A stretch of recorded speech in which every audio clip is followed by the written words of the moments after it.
Welcome guys, आप सभी का स्वागत है मेरे यूट्यूब चैनल व्यास स्टडी पॉइंट में।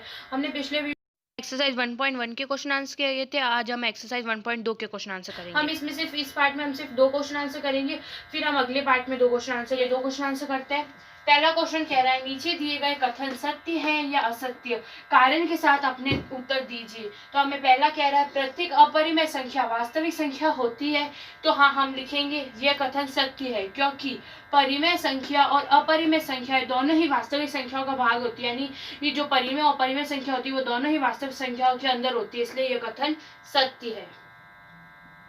अब हमारा दूसरा क्या कह रहा है, संख्या रेखा का प्रत्येक बिंदु रूट m के रूप का होता है, जहां एक m एक प्राकृत संख्या है m। तो यहाँ पे हम क्या लिखेंगे, कथन असत्य है, क्योंकि वास्तविक संख्या है जो -4, -3, -2, -1 संख्या रेखा पर है, लेकिन ये किसी भी प्राकृत संख्या के वर्गमूल के रूप का नहीं, यानी कि जो प्राकृत संख्या जो होती है 1 से अनंत तक चलती है उसका ये रूप का नहीं है, इसलिए यह कथन असत्य है। अब हमारा तीसरा क्या कह रहा है, प्रत्येक वास्तविक संख्या अपरिमेय संख्या होती है। तो हम लिखेंगे नहीं, क्योंकि वास्तविक संख्याओं के रेखाओं के संग्रह में सभी परिमेय अपरिमेय संख्या होती है, अतः परिमेय संख्या वास्तविक संख्या होते हुए भी अपरिमेय संख्या नहीं हो सकती। तो यह कथन असत्य है। इस क्वेश्चन इसमें क्या कह रहा है, प्रत्येक वास्तविक संख्या अपरिमेय संख्या होती है, और पहले में कह रहा है प्रत्येक अपरिमेय संख्या वास्तविक संख्या होती है।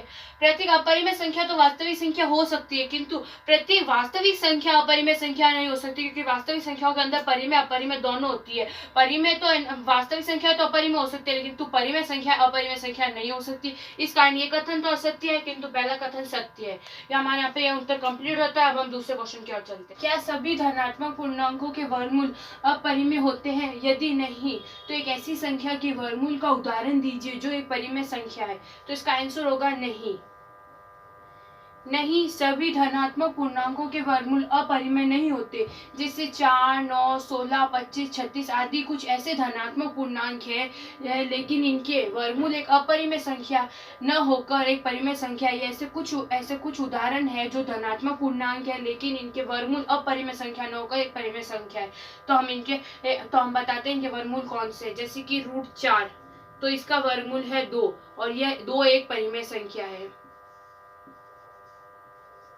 उसी प्रकार √9, इसका वर्गमूल है 3, यह भी एक परिमेय संख्या है। उसी प्रकार √16, इसका वर्गमूल है 4, यह भी एक परिमेय संख्या है। √25, इसका वर्गमूल है 5, यह भी एक परिमेय संख्या है। और है √36, तो इसका वर्गमूल है 18, तो यह भी एक परिमेय संख्या है। तो इसका आंसर क्या होगा, नहीं, सभी धनात्मक पूर्णांकों के वर्गमूल अपरिमेय नहीं होते। जैसे 4, 9, 16, 25, 36 आदि धनात्मक पूर्णांक है, लेकिन इनके वर्गमूल एक अपरिमेय संख्या न होकर परिमेय संख्या है। जैसे 2, 3, 4, ये 5 ये सभी परिमेय संख्या है, और इनके वर्गमूल धनात्मक पूर्णांक है। तो इसी प्रकार हमारे आंसर कंप्लीट हुआ। अब हम अगले वीडियो, अगर आपको हमारा वीडियो अच्छा लगा हो तो हमारे चैनल को लाइक करें, सब्सक्राइब करें और बेल आइकन को दबाना ना भूलें। धन्यवाद।